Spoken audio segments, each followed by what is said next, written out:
ಲೋಕಸಭಾ ಚುನಾವಣೆಗೆ ರಾಜ್ಯದ ಕಾಂಗ್ರೆಸ್ನ ಎರಡನೇ ಪಟ್ಟಿ ಬಿಡುಗಡೆಗೆ ಕ್ಷಣಗಣನೆ ಆರಂಭ ಆಗಿದೆ. ಇವತ್ತು ಸಾಯಂಕಾಲ 6 ಗಂಟೆಯ ಬಳಿಕ ಪಟ್ಟಿ ಬಿಡುಗಡೆಯಾಗುವ ಸಾಧ್ಯತೆ ಇದೆ.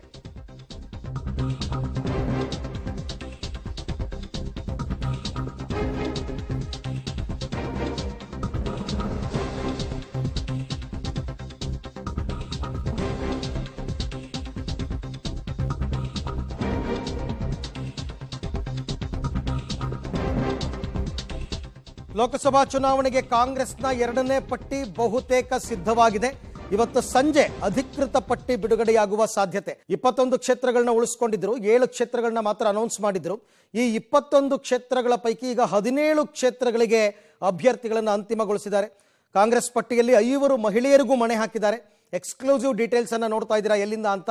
ಮೊದಲನೇದಾಗಿ ಸಾಗರ್ ಖಂಡ್ರೆ, ಈಶ್ವರ್ ಖಂಡ್ರೆ ಅವರ ಪುತ್ರ ಬೀದರ್ನಿಂದ ಟಿಕೆಟ್ ಪಡೆಯುವಲ್ಲಿ ಸಫಲರಾಗಿದ್ದಾರೆ. ಈಶ್ವರ್ ಖಂಡ್ರೆ ಅವರ ಪುತ್ರ ಸಾಗರ್ ಖಂಡ್ರೆಗೆ ಕಾಂಗ್ರೆಸ್ ಮಣೆ ಹಾಕಿದೆ ಬೀದರ್ನಲ್ಲಿ.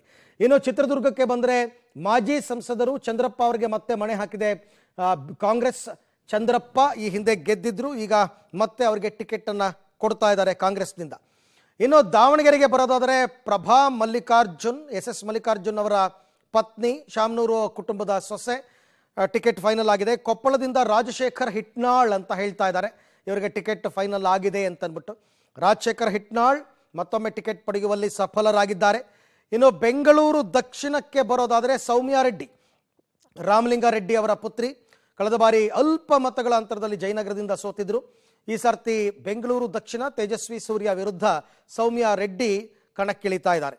ಹಾಗೆಯೇ ಇನ್ನು ಬೆಳಗಾವಿಗೆ ಬರೋದಾದರೆ ಮೃಣಾಲ್ ಹೆಬ್ಬಾಳ್ಕರ್, ಲಕ್ಷ್ಮೀ ಹೆಬ್ಬಾಳ್ಕರ್ ಅವರ ಪುತ್ರ, ಬಹುತೇಕ ಟಿಕೆಟ್ ಫೈನಲ್ ಆಗಿದೆ. ಲಕ್ಷ್ಮೀ ಹೆಬ್ಬಾಳ್ಕರ್ ಕೂಡ ಹೇಳಿದ್ದಾರೆ ಇವತ್ತು ಅನೌನ್ಸ್ ಆಗುತ್ತೆ ಅಂತ ಅಂದ್ಬಿಟ್ಟು. ಈಗಾಗಲೇ ಅವ್ರ ಸಭೆಗಳನ್ನೆಲ್ಲ ಮಾಡೋದಕ್ಕೆ ಶುರು ಮಾಡಿಬಿಟ್ಟಿದ್ದಾರೆ. ಇನ್ನು ಕಲಬುರಗಿಗೆ ಬರೋದಾದರೆ ರಾಧಾಕೃಷ್ಣ ದೊಡ್ಡಮನಿ, ಮಲ್ಲಿಕಾರ್ಜುನ್ ಖರ್ಗೆ ಸ್ಪರ್ಧೆ ಮಾಡ್ತಾರೆ ಅಂತ ಹೇಳಲಾಗಿತ್ತು, ಆದರೆ ಅವರು ಸ್ಪರ್ಧೆ ಇಲ್ಲ. ರಾಧಾಕೃಷ್ಣ ದೊಡ್ಡಮನಿ ಮಲ್ಲಿಕಾರ್ಜುನ್ ಖರ್ಗೆ ಅವರ ಅಳಿಯ. ಇನ್ನು ದಕ್ಷಿಣ ಕನ್ನಡದಿಂದ ಪದ್ಮರಾಜ್ ಅವರಿಗೆ ಟಿಕೆಟ್ ಬಹುತೇಕ ಫೈನಲ್ ಆಗ್ತಾ ಇದೆ. ಬಿಲ್ಲವ ಸಮುದಾಯಕ್ಕೆ ಈ ಸರ್ತಿ ಟಿಕೆಟ್ ಅನ್ನ ಕೊಟ್ಟಿದ್ದಾರೆ. ಬಂಟ್ ಸಮುದಾಯಕ್ಕೆ ಕೊಡ್ತಾ ಇದ್ರು, ಈ ಸರ್ತಿ ಬಿಲ್ಲವ ಸಮುದಾಯ. ಇನ್ನು ಬೆಂಗಳೂರು ಸೆಂಟ್ರಲ್ ಮನ್ಸೂರ್ ಅಲಿ ಖಾನ್ ಫೈನಲ್ ಆಗಿದೆ ಹೆಸರು, ಅಲ್ಪಸಂಖ್ಯಾತರಿಗೆ ಕೊಟ್ಟಿದ್ದಾರೆ.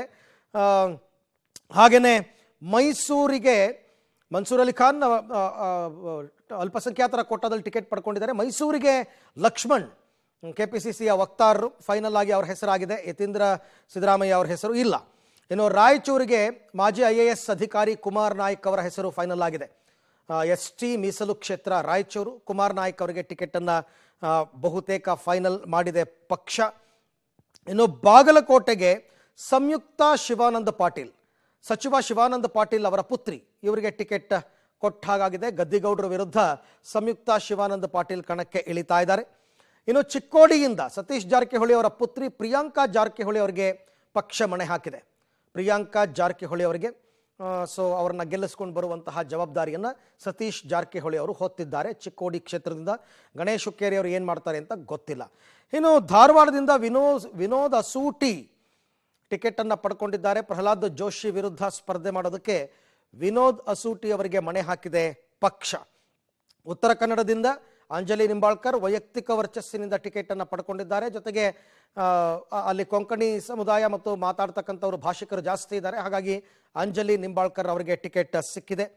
ಇನ್ನು ಬೆಂಗಳೂರು ಉತ್ತರಕ್ಕೆ ಸಾಕಷ್ಟು ಹೆಸರುಗಳು ಓಡಾಡಿದ್ರು, ಅಂತಿಮವಾಗಿ ರಾಜೀವ್ ಗೌಡ ಅವರಿಗೆ ಪಕ್ಷ ಮಣೆ ಹಾಕಿದೆ.